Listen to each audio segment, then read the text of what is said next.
What's going on, college football fans? Big Dog Brett, thanks so much for tuning in right here at BDB Sports. Really appreciate you guys being here with us.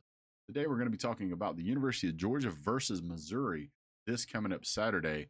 Preview and prediction thoughts, and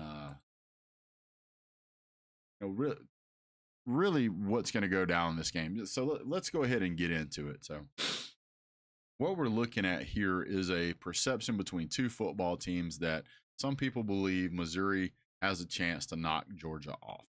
And you know what, guys? I'm not really upset about that opinion. Anytime you have a team that's ranked pretty close to number 10, you kind of got to give them some respect. That having been said, this Georgia team is still absolutely elite. I mean, they are elite, guys. This team is averaging 40-plus points a game. Their defense is not – I don't think the defense has allowed more than 21 points all season or something. I think 21 points we allowed UAV. And most of those final touchdown points are coming during trash time when the backups are in. The game is well out of hand. That's really the only time anybody has broken over the 14-point mark is just trash time. So when you look at that score, I want you guys to understand, if you look across Georgia's schedule and you see, oh, well, they scored 20, UAB scored 21, or Vanderbilt scored 20, or Florida scored 20. Well, yes, they did. But these games were well out of hand up until that point. In the Georgia-Florida game, I think the score was 43 to 13 or something up until late in the fourth quarter. Florida gets a touchdown, makes it 36-13 with 12 minutes to go in the fourth quarter. And then it was 43 to 13 up until about minute 20 left in that game. The game was well in hand. Carson Beck has been playing absolutely elite football all season. He's had multiple 300-yard games. I believe he's the number one passer in the SEC right now, averaging 72%. The guy's really, really good. Now, that having been said, I'm going to tell you, Brady Cook, statistically speaking, is pretty close to Carson Beck. He's about 200 yards behind him overall on the season, which is not bad. I mean, you're talking, another 20 yards or 30 yards here in this game, there in that game, and he could have made up the difference. He's had 15 touchdowns, 3 interceptions. Carson Beck's had 14 touchdowns, 4 interceptions. Carson Beck's been sacked 5 times. Brady Cook has been sacked 13. So I think that this is kind of telling right here. I think Brady Cook makes really smart decisions with the football. To be sacked 13 times and still be able to put up these kind of numbers, you have to be really good. But I will say that I genuinely believe that this is going to be the toughest opponent that on defense that Missouri has played all season. I think we're a lot faster than what they're used to playing, so I'm really interested to see what they're going to do. Now, when it comes to their defense has been super aggressive. Like, they have really tried to get after the sack. They have 24 sacks on the season, whereas Georgia only has 16. So they have 50% more sacks than Georgia. They're very aggressive on defense, and I got to be honest with you. You got to be really careful doing that against a team like Georgia. If you decide to be aggressive against Georgia, it opens up a lot of things. Georgia already schemes to play football a certain way to open players across the middle of the field. Georgia's swing pass, check down pass, and pass to a running back is among the best in the country and has been for the past 3 years. Couple that with the fact that Georgia got back not Brock Bowers. They got back Ladd McConkey last week. He played pretty well in the Florida game. He had 130 yards catching in that one game. When you're looking at Georgia versus Missouri, look, they have a receiver in Luther Burden III. The guy's almost at 1,000 yards already. He's caught 61 receptions this season. Georgia doesn't have anybody on their roster that even comes close to that many receptions. The closest we have is Brock Bowers at 41, and he's out for the season. So then you have Dominic Lovett at 35, and then it drops into the 15s and 15, 16, 17, 20 number. Georgia heavily spreads the ball around. Missouri has 3 receivers. They have Mookie Cooper, Theo Weiss Jr., and Luther Burden III. Georgia's secondary is going to be able to cover 3 guys. That's what it's going to come down to. You're going to see some passes here and there to Cody Schrader, who's the running back. You're going to see a few to Pete, Norfleet, and Johnson. For the most part, they're nowhere near as deep at the wide receiver position as Georgia is. They're nowhere near as capable on defense as Georgia is. I don't see anybody slowing this Georgia offense down, at least not easily. Coming off of a big win off of the Florida game, Georgia's got a lot of momentum. Missouri just came off of a win against, excuse me, they're just coming off a win against South Carolina. He threw for 200 yards in that game. Now, if you go back and you look, Cook played great against LSU, but they lost in that game. He threw for 400 yards in that game. He threw for 400 yards against Vanderbilt. He threw for 341 yards against Memphis. And he threw for 356 against K-State. K-State was ranked at the time, but, K-State is probably their best win. But K-State has 2 losses. So.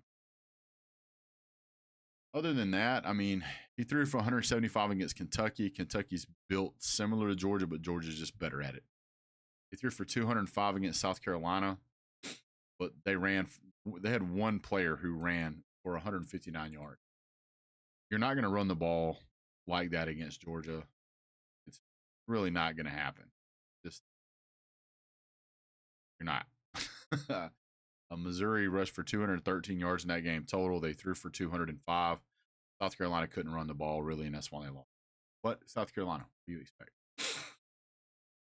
You look at the Georgia versus Florida game, you get a taste of Georgia's offense, what it's capable of. Georgia throws for 315 in the air, and they rush for 171. I don't see anything about Missouri that makes me think that they're going to stop Georgia. They're averaging what seems to be, what they're allowing is around 30 points a game. So they did well against South Carolina. They did okay against Kentucky. Kentucky had 21 points. Kentucky doesn't have a rock star offense. LSU scored half 100, 49. Vanderbilt scored 21. Memphis scored 27. K-State scored 27. I'm just looking at this game. I'm looking at this past performance, and I'm saying I don't think that they're really going to be able to do much against Georgia. I just think this is going to be more than what Missouri can handle. This reminds me a lot of last year's Tennessee game with Missouri not being as good as Tennessee. What I see. Only got 3 receivers. I think Georgia can really kind of set down on that. Georgia has more than enough capable guys in the secondary to handle 2 or 3 receivers. That's what I see. Now let's talk about Georgia's offense. Georgia's offense versus Missouri's defense. Dejon Edwards has looked better and better throughout the season. Roderick Robertson II is back.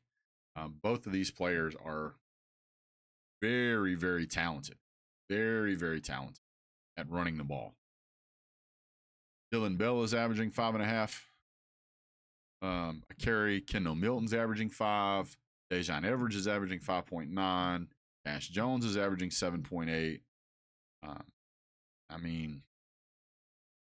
Andrew Paul, who's super, super underutilized, he's averaging 4.3. And all these guys have at least 14 carries or more.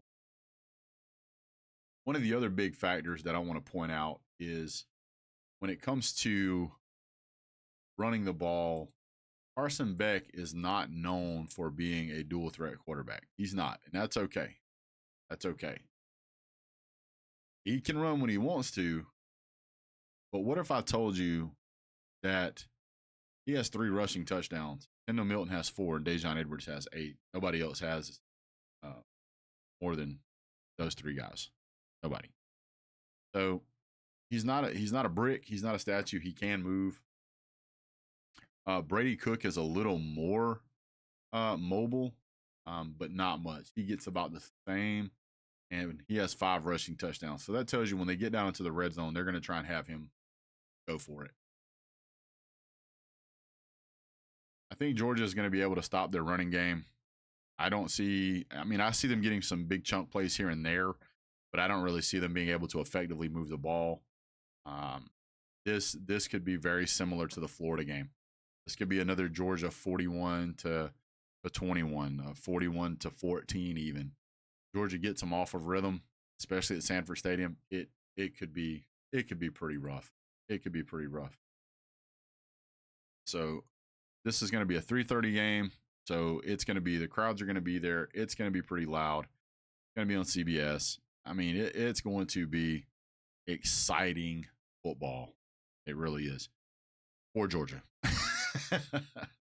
I just don't see any way that they're going to be able to keep up with the Georgia Bulldogs. Missouri's just not, they're just not ready. Good team. Best team they've had in a long time.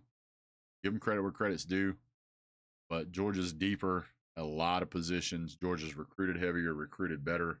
I mean, just. Woo. I will tell you that their field goal kicker is really, really good. He has kicked, let's see, 19. He's kicked 13 field goals. One was a 61-yarder. That was one of the last-minute wins. Let me pull that up. I think it was who was that against?